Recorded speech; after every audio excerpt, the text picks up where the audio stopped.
What if I told you that it's already presidential election season again? And the 2024 election may be shaping up to be a rematch of 2020, or is it? These are the questions on voters' minds as they head to the polls in the early primary states before the general election in this November. So who will be the nominees? What will the election look like? Will we be faced with another rematch of 2020?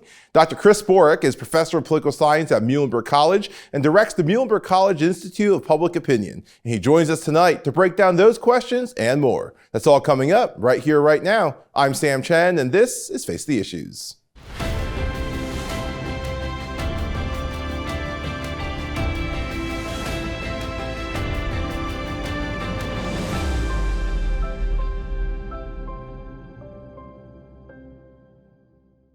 Good evening and welcome to Face the Issues. I'm Sam Chen. If you can believe it, it is another presidential election cycle again. Just 4 years ago, we start off the show announcing that there's going to be a presidential election, and Olympic Games coming up, a new baseball season. Of course, so much of that shifted just a few months later with COVID-19. Hopeful that we're not going to see something like that again this year, but we are going to see an intense presidential election. A lot of talk that could be a rematch, but is that a foregone conclusion? And if it is, or if it's not, what can we expect? What are the issues on voters' minds as they head into the polls this year? I'm joined by Dr. Chris Borick. He's a professor of political science at Muhlenberg College in Allentown, Pennsylvania. He also directs the Muhlenberg College Institute of Public Opinion. Dr. Borick, welcome back to Face the Issues, and thank you so much for being here. Oh, Sam, it's such a pleasure. Thanks for having me back. And indeed, where did those 4 years go? Yeah, my goodness. Before we get started, and just so our viewers know, you direct the Muhlenberg College Institute of Public Opinion. You run the poll that's a partner with the Allentown Morning Call, right, the newspaper in the region, and it is consistently receiving marks as the best poll in Pennsylvania, the most accurate poll year after year after year. So one, congratulations, but two, thank you for lending us your expertise. Well, that's very kind. First of all, we're very honored to have the good ranking. We just got News 538, which is a big ranker, just did their rankings again, and we got their highest 3-star ranking, which is their highest one. So we're lucky, and that's total testament to the folks that I work with and my team over at Muhlenberg, which is wonderful.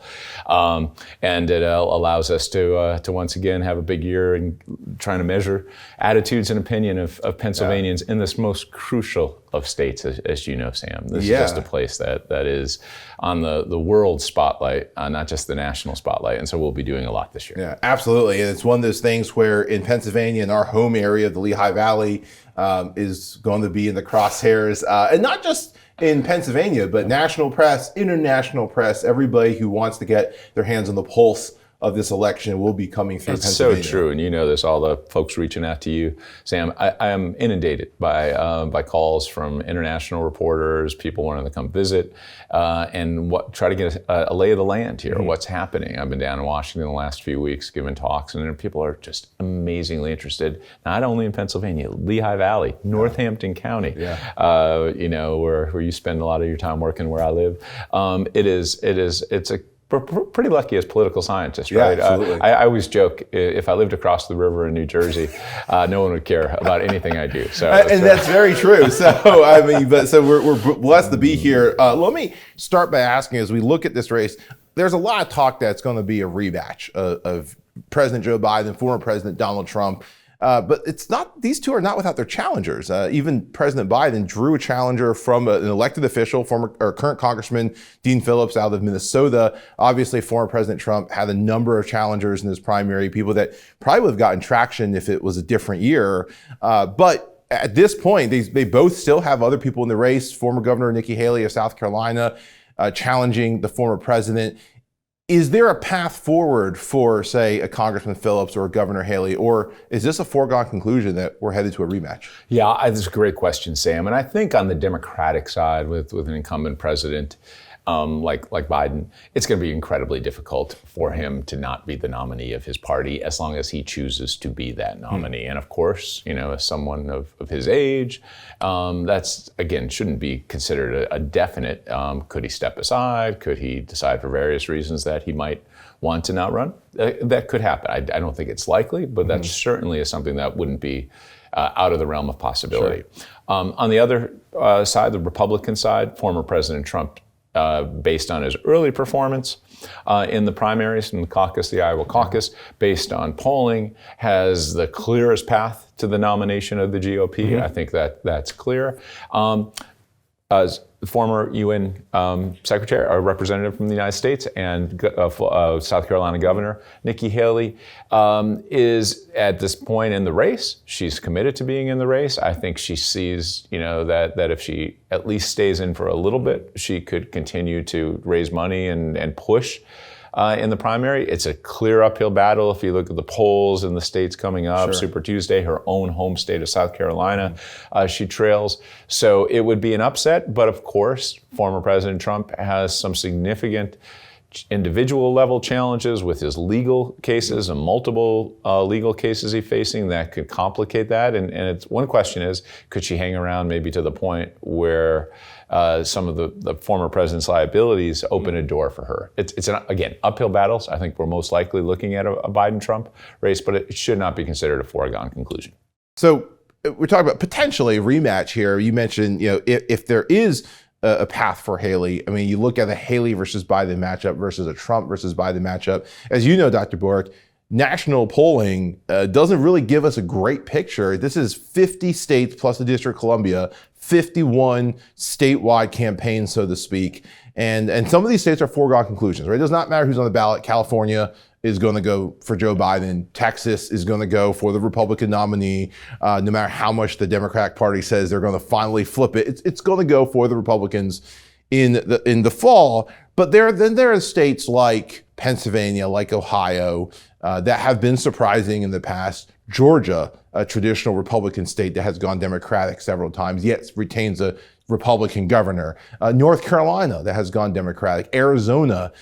So when you look at states like this, is there a difference between a Trump-Biden matchup statewide and the Haley-Biden matchup? Yeah, it's a great question, and you pointed out so well, Sam, that those are the key states, right? We just know they're swing states for a reason. They could swing. Pennsylvania in the last two elections went Republican and Democrat. A number of those other states did too. It is there where the battles will be fought, and it's there where there are differences that you'd see in how you would appeal, right? How former President Trump or Governor Haley would appeal to the audiences in those states. Now, the polling that's been done on the individual state level in Pennsylvania does show some slight differences. For example, the last time we polled back in December, while President Trump trailed Joe Biden by a point, again, basically just an even race, with margin of error. Governor Haley had a little bit of an advantage, a few points advantage in the state. And you could see that, and both in national polls. Now, that's not everywhere and in every case. And this becomes a big battle. Who is more electable in a fall 2024 general election, Haley or Trump?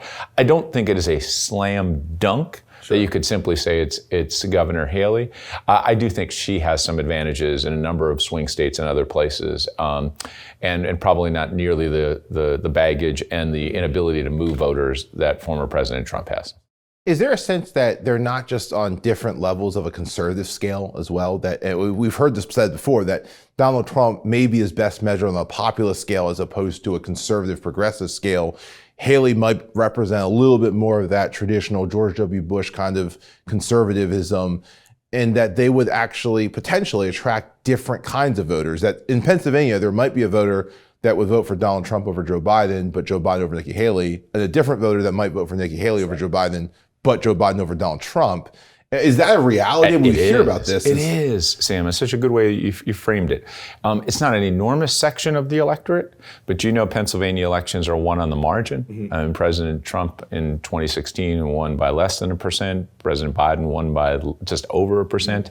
So we're not talking about moving enormous amounts of individuals. Most people are going to vote the same way they did in 2020 here in Pennsylvania. But on the whole, if you could move some of those groups, and there are, for example, a person that's been brought into the Republican Party by Donald Trump, that they feel passionately about his brand of populist politics, might see Nikki Haley and say, well, that's not my deal. I might also get someone for Nikki Haley that's kind of suburban Republican, older, wealthier, higher educated, that could never vote for Donald Trump, maybe voted for Biden last time, but would say, well, Nikki Haley, I kind of like. And so are those, the average voter? No, but they are a key voting bloc, and they will be appealed to. And again, depending on who is the nominee, a different calculus in how Pennsylvania would and other states would be played out.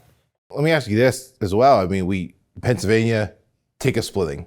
I've talked to analysts down in Georgia that talk about ticket splitting. Famously, the governor of Georgia, Brian Kemp, is probably the only sitting elected official who's been accused by both parties of stealing an election and is still in office. The ticket splitting, this idea that people would go in and vote a Republican for one seat, a Democrat for another seat. And this doesn't happen in a lot of states, but it does happen in a lot of these swing states. What's that? How does that dynamic work into a potential matchup in the fall? Yeah, it's crucial, again, in a swing state because they're very competitive, right? If you can find some voters that might be willing to do that. At one time, as you know very well, Sam, in the U.S., it was pretty common, right? Back in the 70s, you would have, and this was an era where the South was largely Democratic but conservative and would vote Republican for president and Democrat back in those. So it was a little bit, engineered that way. But it still happens, and it happens in Pennsylvania. It's less likely to happen, kind of given our nationalized politics. I give examples all the time. In 2020, just down the road here in Bucks County, Pennsylvania, you had Representative Fitzpatrick to have a double-digit win in the 1st congressional district in Pennsylvania, just a blowout win in the 2020 election. Joe Biden won that district by a handful of points. So it's like a 20-point margin. Those have to be empirically split ticket voters, right? And again, in an election like Pennsylvania that was so close last time, we're talking 80,000 votes, those voters are crucial. And they very much, and there's some here in the Lehigh Valley, suburban Philadelphia, some western Pennsylvania places where they still exist, and I think they're going to be coveted in 2024. So it's not necessarily the majority of the voting electorate that we should look to when we try to analyze this race. It isn't. We know, as I said before, for the overwhelming majority of voters in the Commonwealth, we're going to see exact same voting patterns. Say it was Trump and Biden as they did last time. It's going to be on the margin of those voters that you can possibly move, might split a ticket, might turn out. We didn't even talk about the turnout difference. Who's our new folks? There is one of the things that Pennsylvania is so close. Sam, we know that. In the last 4 years, we've seen some voters leave the state, some people pass away. So there are individuals that aren't going to be in the mix this time, and there's new voters that have come in, a group of 18-year-olds every year. How is that group going to behave? So there are enough variables in the electorate that make those small things all the more impactful. Well, thank you for that breakdown, Borick. We're going to go to the break. When we come back, I want to talk about how some of the issues that we're seeing, at least at the start of this campaign, could impact what we see in November. Don't go away. We'll be right back. Face the Issues is produced and recorded in the studios of Lighthouse TV. Positively different.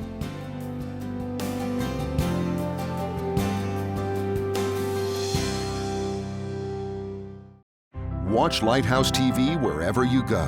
Available on Roku, Amazon Fire TV, and Apple TV. You can view our in-house studio productions on demand. Or watch what's on the station right now with our 24/7 live stream. Search Lighthouse TV online on your streaming device or go to our website lighthousetv.org for more information. Lighthouse TV. Positively different.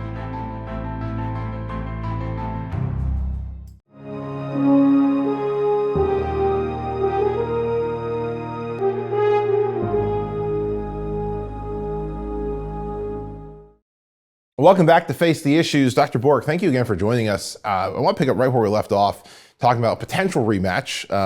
Maybe not, but it looks like we're headed at this point, at least as we start the primary process. Let's look at the general election and whatever the matchup might be, some of the issues that we think may affect that turnout. I want to start with just a general kind of 30,000 foot question. What do you think the lead issues are going to be? We generally hear abortion rights and the economy. Is that across the board, or are there other issues you think will be on voters' minds? Yeah, those are two great ones to start with, Sam. And historically, as you very well know, economic issues, pocketbook issues are usually the most salient issue for voters. Remember the 1990s adage, it's the economy, stupid. That could have been the 80s, the 70s, the 60s, right, all the way through. So it's a place to start. And from an economic perspective, as we sit in early 2024, lots of great macroeconomic indicators that we measure the health of the U.S. economy, GDP growth, the stock market. Inflation is still high, but headed in the right direction as we've seen over the last few years. So, I'm certainly not an economist that could tell you where we'll be in the fall. But from a presidential perspective, those are things that often really buoy a president's chance. The problem for Biden, he hasn't been given as much credit on those issues by the public. His rankings on economic issues are much lower. Trump outperforms him in head-to-heads on economic matchups. So what could be a perceived positive is not emerged right now for him and in terms of credit. And so that's a complex issue. And people don't feel as good. They're starting to change a little bit. And again, as we say in early 2024, a little more optimism about the direction of the economy, but it's been a pessimistic mood. And that's complicated that issue. You move down the list, as you said, things like reproductive rights in the wake of the Dobbs decision remain potent. We've seen that in off-year elections. I think it certainly will be a potent issue in 2024. I don't expect it to have the same dominant role that it did in the last few elections, because presidential elections create their own ecosystem with the candidate-centered politics and others. That's not to say couldn't be very impactful, but those two issues are high on the list. Immigration is an issue, and this we see in our polling that is very salient. It very much benefits the Republican Party, at least early in 2024. We'll see what happens with how that issue plays out in Congress this year, and that complicates the dynamic. So those are some of the top tier issues, along with healthcare. Is certainly. And then it gets fascinating as a pollster. There are key groups, demographic groups like young voters, that have different sets. Their economics might still be high on the list of a young voters list, but also issues like climate change and others start to come in. That might not be very salient for the overall population, but important subgroups that you're trying to see if they'll be in the electorate a lot could play a role. When you look at that, how much comes into play also of just the voting turnout? And you look at a group, 40s to 60s or 35 to 60, whatever that age range is, votes at a higher tick than 18 to 30. And so it's not to say that people aren't going to talk about the climate and so forth, but is there a focus? Do candidates focus on the issues that they believe is going to drive the turnout? Yeah, that's again, it's targeted, as you know really well from your work. I mean, you may target a selected group, right? We love super voters. We love voters that we know are going to be there because they're a sure bet, and so you want to make sure you're appealing to them and offering them an approach that you think will score. But as we turn to elections, and you're thinking, well, on the really close elections, are there groups that we think we might be able to have a higher yield from, and how could we reach them, right? So let's go back to that example of younger voters. If you're worried about them and they do overall vote at a lower rate, and you think, say you're a Democrat, and you think, hey, if we get a higher rate from this group, the yield's bigger for us.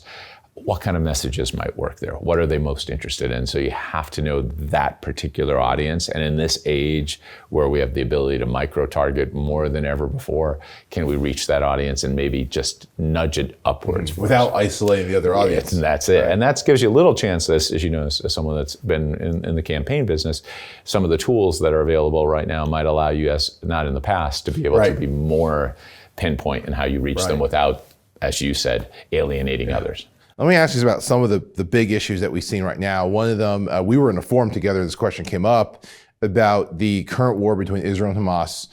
This is something that doesn't break down on partisan lines that much. In Pennsylvania, Governor Shapiro is Jewish. He has spoken out about some of the anti-Semitism. Senator Casey, Senator John Fetterman, once seen as the progressive darling, really pushing on this issue in support of Israel. And yet a lot of younger Democrats are frustrated by this. And there's always this question of, do they turn away from the Democratic Party in this election? My question is, where do they go? Is this something, have you seen this movement where they just drop off and say, do they go Republican, or do they go, well, no, they're also in the same place, we're just not going to vote? Does that issue of Israel and the war between Israel and Hamas and the ceasefire and all that conversation, does that issue become a wedge for the Democratic Party? I think so. I think it's a very big challenge for the Democrats going in. It's part of their coalition, as you just mentioned, Sam. Younger voters are a crucial constituency, largely vote more Democratic than Republican. Also, Jewish Americans are a very loyal group within the Democratic and often concentrated in important states like Pennsylvania, for example. And so a group that trying to keep a coalition together right now, and the Democrats, again, I'd sound like a broken record in a very close state, marginal differences determine it. This is a complicated issue for Democrats to navigate, right? You want to, as you've seen, certainly make the case that you're strongly behind Israel, recognizing that if you don't show some type of moderation in terms of what's going on in terms of the conflict in Gaza and respect for the rights and human conditions for folks there, you're going to lose perhaps a key segment of your things. You could see as someone's around young people, right? You could see those differences, right? Those differences that where Gaza might be looked at very different among younger voters than older voters. And that's a great point, that there's both of those sections, if you will, are generally in the Democratic Party, push one way or the other too hard, do you risk losing one of those sectors? The other question I want to ask about, Dr. Borick, that's been a hot topic as we start this election season is the 14th Amendment. There's been efforts to bar former President Trump on the 14th Amendment. Obviously, we can let the courts discuss that, the constitutionality of that. This has been done by courts, like in Colorado. It's also been done by the Secretary of State in Maine. Whether this, let's say he is barred from the ballot and the Republicans have to put someone else up, or he's not and he ends up being the nominee, does this have the potential of backfiring on the Democrats? Yeah, I do think so, Sam. It's a great legal debate. You'll speak with legal scholars to talk about that. I always joke, as someone that's a political scientist, and when I thought about the 14th Amendment, I use it in classes all the time. This particular clause in the 14th Amendment, I bypassed almost my whole life, because I thought, well, that's like, that's like rarely used. It's like quartering soldiers, right? I know it's in there, but I don't think about it. But now we have to think about it, right? And interpret it. And we're seeing the court's going to have a crucial role in that. But from a political perspective, it does, I think, former President Trump loves the idea that it's always part of this narrative that they're trying to keep him away from winning, right? The legal cases, all the legal cases he frames as, there's simply a vendetta by the Biden administration to keep him off the ballot, right, for doing that. And you could judge the evidence about that. But he wants that. He wants that as part of his message. And this is another part of the message. This is, look, they're trying to keep me off the ballot by, a kind of sketchy legal case. And again, I'm not critiquing. This is President Trump's argument on that. And I think it plays into the narrative that he likes to build. Now, it's a risky, like all his legal endeavors. The reality is if the Supreme Court supported that, well, there's real challenge, right? That depends on what states. Right now, Colorado's gone become pretty blue, so it might not be the end of a campaign for him, but certainly something that I think it has real peril, but also some advantages for him as he rhetorically sets up his campaign. Last question, this segment, we always talk about an October surprise. I know we're far, far away from October, but there's always potentially something that comes up that the candidates aren't expecting, that the voting bloc isn't expecting. We've seen anything from tapes that come out or a pandemic that hits and just severely alters the course of everything in the country. Is there something potentially on the horizon that we should be watching? Or, and if not, I know I'm asking you to predict the future here, how should voters view a campaign in light of some huge news that they weren't expecting dropping? Yeah, the question you kind of look at, Sam, is how much could voters be moved, right? Most voters probably can't be moved without something earth-shattering that's hard for me to even think of, because we've seen major things happen. The pandemic, as you said, as a prime example.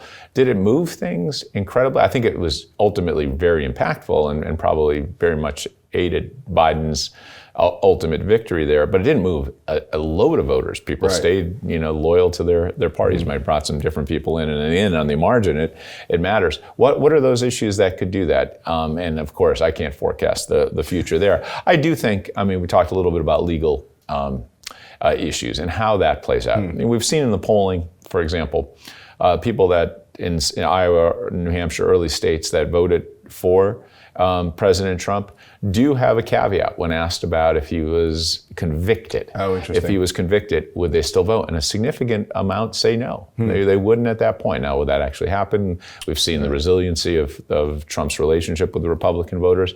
But I think those are the types of things that could really shift the dynamic of the election if indeed Trump was on the ballot. Yeah, well, it'll be a lot to look forward to as we move forward. So, Dr. Borick, thank you again for joining us. It's such a pleasure, Sam. Sure. Don't go away. We'll be right back. Watch Lighthouse TV wherever you go. Available on Roku, Amazon Fire TV, and Apple TV. You can view our in-house studio productions on demand, or watch what's on the station right now with our 24/7 live stream. Search Lighthouse TV online on your streaming device, or go to our website lighthousetv.org for more information. Lighthouse TV, positively different.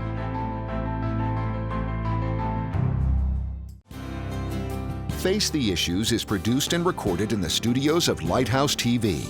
Positively different.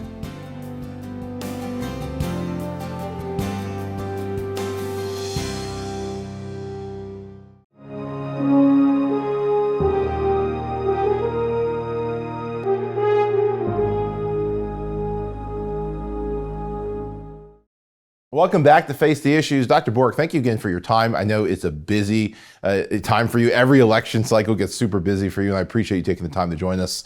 As we close out, as you know, we like to get to know our guests beyond a talking point.